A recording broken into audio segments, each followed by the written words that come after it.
You're listening to The Rich Life Revolution with me, Michelle Cooper. My mission is to empower you to step into your next level of wealthy. You'll hear all the deets, a little bit of inspiration, and real life takeaways so that you can create your own rich life revolution. Let's dig in. Hey everyone, welcome back to The Rich Life Revolution. Today, I'm diving into a trip recap from my trip to Kenya.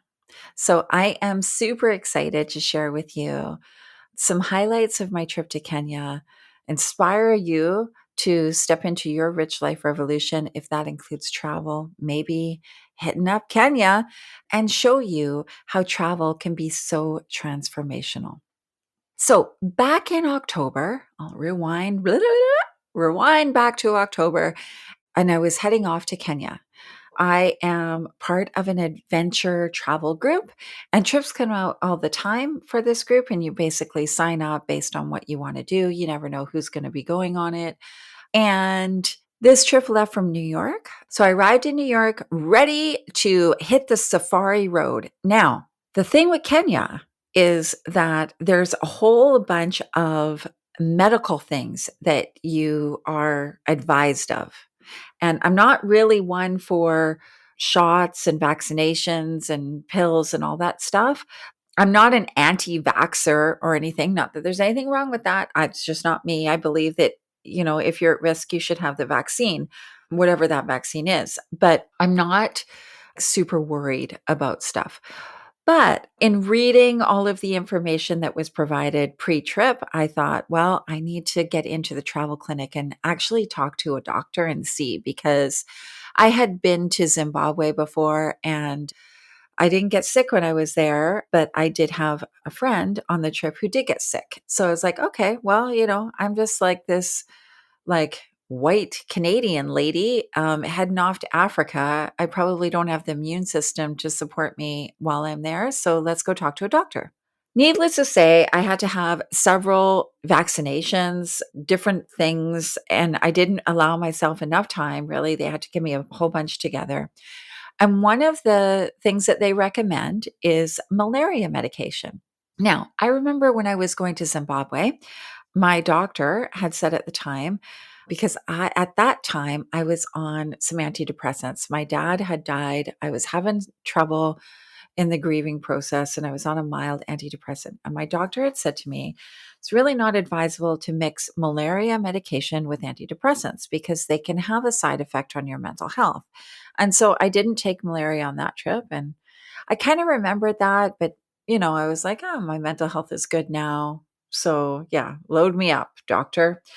So you start taking the pills a couple of days before you go, and I was fine. When I was going to the airport in Vancouver, I started feeling a bit anxious, and that's not normal for me. I'm not an anxious traveler. I started to feel a little bit teary, and I was like, this is weird. I was missing my dogs. I was like, what's going on? Anyways, I, kept on to my journey, ended up in New York, did the things. I was in New York the day before, stayed overnight at a hotel, called my daughter that night, and I was like, I don't know. I don't feel like I should be going. There's a lot of stuff going on in my business. It's not a good time for me to go away. My business had taken a little bit of a hit with a few key clients leaving.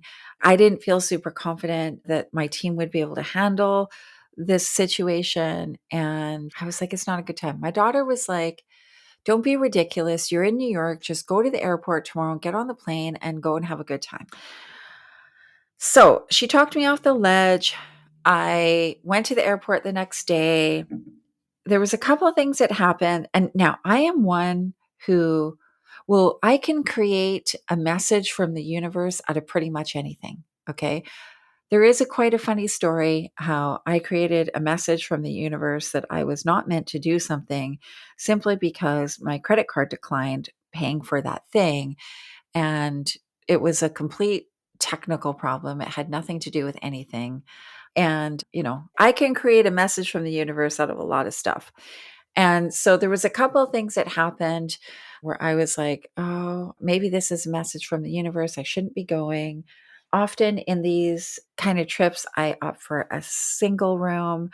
I guess I hadn't done that in my excitement for getting myself on the trip. And I had a roommate, and I'm like, "Oh, I don't want a roommate." And like I said that in front of the lady who was supposed to be my roommate. And then I felt like crap.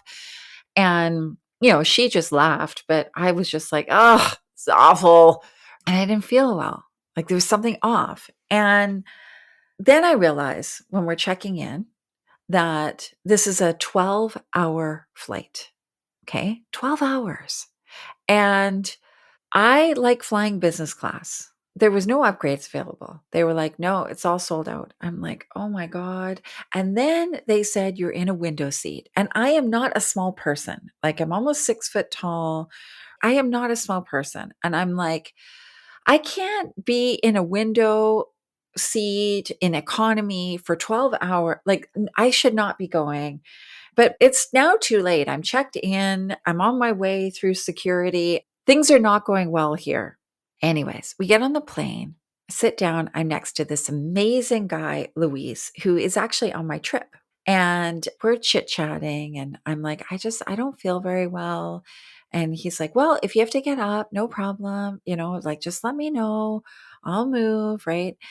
And there was several moments on the aircraft. Like, I was that person that wants to get out while you're over the Atlantic Ocean. Like, I had to get up, go to the back. I'm talking to the flight attendant. I'm like, "I need to get off the plane." She's like, "That is not a possibility in any way, shape, or form." And I started having anxiety.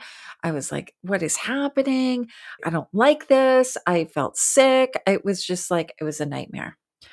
Thankfully, a friend from a previous trip was on this flight, and she gave me an Advil PM or two, and I ended up falling asleep. Now, much to Luis's horror in me falling asleep, I was rolling around in my chair, all basically all over him. And I'm sure he had, like, well, he describes it as the worst flight ever. So we land in Nairobi. We go to the hotel. We're at the pool. I pass out. I'm so tired. I don't feel well. I'm feeling anxious. I'm overwhelmed. This is not me at all. I'm just like, I shouldn't be here. I need to go home. Luckily, this roommate I didn't even want, her name was Joy. She talked me off the ledge. She's like, "Oh my God, it's going to be fine. Don't worry." Now, the reason I'm telling you this is because not every trip starts out well, ends well, is well in the middle of it. Not every trip goes off without a hitch, but it doesn't mean anything about the experience of it. So this is something that was happening, and it's something that I didn't really understand why this was happening. However, when I was in Nairobi that night, I texted my daughter and she said, "Hey, mom, isn't there like a side effect with your malaria medication around like anxiety and mental health and stuff?" And I'm like, "Oh, yeah." She's like, "Maybe you want to not take the pills." I'm like, "Oh, maybe. I'll think about it." Well, the next day I forgot to take the pills, and it was like a light switch went on. Within 5 hours, I was feeling great. I was on top of my game. I was loving life. So I now realize, looking back, that I was putting a lot of pressure on myself. Add in this medication thing, just compounded the situation. And I was spiraling out of control. But it was such a gift because once I came out of that fog, I was in the middle of Kenya and the most beautiful landscape in existence with an incredible group of human beings. And I had some of the most amazing experiences. Not only did I see lions, lion cubs, cheetah, leopard, elephants galore, giraffe, zebra, waterbuck, water buffalo, springbok, ostrich, alligators, or maybe they were crocodiles, I don't know. monkeys, baboons, like all these things. It was phenomenal. I experienced the Kenyan culture, the amazingness of the Kenyan people. The food was incredible. Like I could live on Kenyan food until the end of time. Like it was my ideal diet. I was like, I feel like I should be from here. Being out on the game drives was amazing. For the first time, I did a nighttime game drive, which was completely mind blowing. Hot air balloon, breakfast in the like the game reserve, like in out on the plains, like a 5-star breakfast with champagne. Like it was, oh my God, all of these things. Those little fish that eat the skin on your feet, yeah, did that too, and they were wild, like, they're just swimming around in a stream, like, oh my god, and the people. Okay, so the people were the best. Not only did I have an amazing big group of people, on this trip, but I formed some incredible friendships with some amazing humans. Now, as I said, one of my friends from previous trips, Naomi, was on this trip. The funny thing is that she was having some anxiety and stuff herself, and I shared her with her my story, and it was affecting her the same way. So once we both got ourselves all sorted out, we were on our A game. Okay. We were having the best time ever. We did all the things all the time. All the eating, all the drinking, all the swimming, all the sightseeing, like all the things, all the dancing, everything. You name it, we were doing it. Kathia, who was another friend of ours that we got really good friends with, just so much fun and such an amazing human to spend time with. Of course, Luis became an amazing friend. Renzo and Eric, shout out to my boys. They had our backs, and what a phenomenal group of people. Game changer for me. Okay, so here's the transformation. I thought this was the wrong time to go away. I thought that my kids needed me, my business needed me. I was unable to do any kind of business because the cell service was shit. I could look at written WhatsApp messages, but not videos. I could listen to audio WhatsApp messages intermittently. So I had no access to email or anything like that. So if you're going over to Kenya and you're going to do business, maybe not be out on a game reserve. I'm sure in the cities it's great, but where I was, it was pretty much non existent. And it felt like not the right time to do any of it, but it was actually the perfect time. So, what did this open up in me? It opened up the value that I see in myself and what I bring to relationships. It opened up the possibility that I could be attractive to a man because I didn't think that was possible anymore. Like, I thought my days were done in regards to that. You know, I'm in my 50s now, I'm divorced. Nobody wants to take on that headache.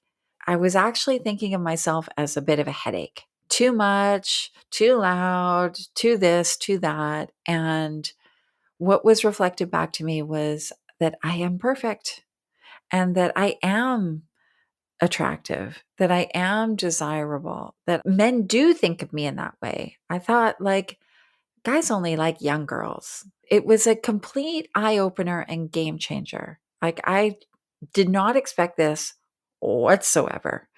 Did I meet my soulmate? No, but I'm not looking for that right now. But I thought that part of life was done, like closed book, like done. We're all good, wrapped up, lock it in a box, throw it away in the ocean kind of situation. Well, no, now I'm interested in dating. Now I'm interested in exploring relationships with men and what that looks like. Now I'm interested in getting up and dancing and having drinks and going out for dinner and doing these things. So it unlocked a part of me that I had closed off completely. I had shut that shit down and it was locked down so tight that you wouldn't even find it. Am I a better, more whole rounded person for this experience? Hell yeah. A to the men. Okay. Absolutely. And did I need to go through the shit to get there? Probably, because I probably needed to have some appreciation of how amazing this whole situation was. And this is the stuff that we don't consciously cultivate in our lives when we're just in our day to day. We're just in our going through the motions of the day in our home, going to work or running our business or doing the things with the kids or whatever it is. We lose this.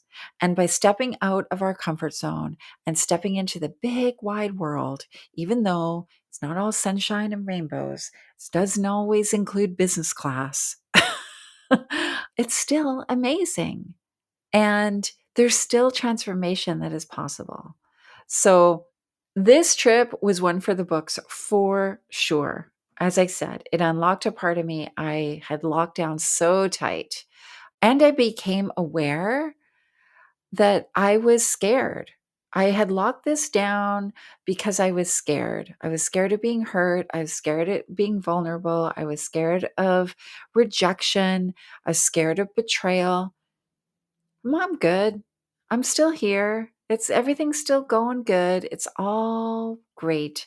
And I'll be going on more trips, right? There's always another opportunity to meet more people. And who knows, eventually I may meet that right guy and I may meet my soulmate. Maybe I've already met him and I just didn't see him that way. But if we don't get out there in the world, we'll never know what could happen. And that includes business, it includes relationships, it includes health and wealth and everything. So I really want to encourage you to consider a transformational travel adventure for your next holiday rather than just a all-inclusive in Mexico or Hawaii or something like that. This could look like a retreat. It could look like booking it through a transformational travel company. Rich Life Revolution are going to be offering these kind of trips. It could look like you organizing this yourself with your besties. It can look a variety of ways, but get out in the world, live your life, explore, adventure, and have a hell of a lot of fun. Thanks for hanging out with me today. I'll drop some more travel adventures in the Rich Life Revolution. Thanks for hanging out with me. I hope you got at least one gold nugget today. Be sure to grab your copy of the Rich Life Revolution workbook to help you set the foundation for your next level of wealthy. Get it now at richliferevolution.ca, and I'll see you later.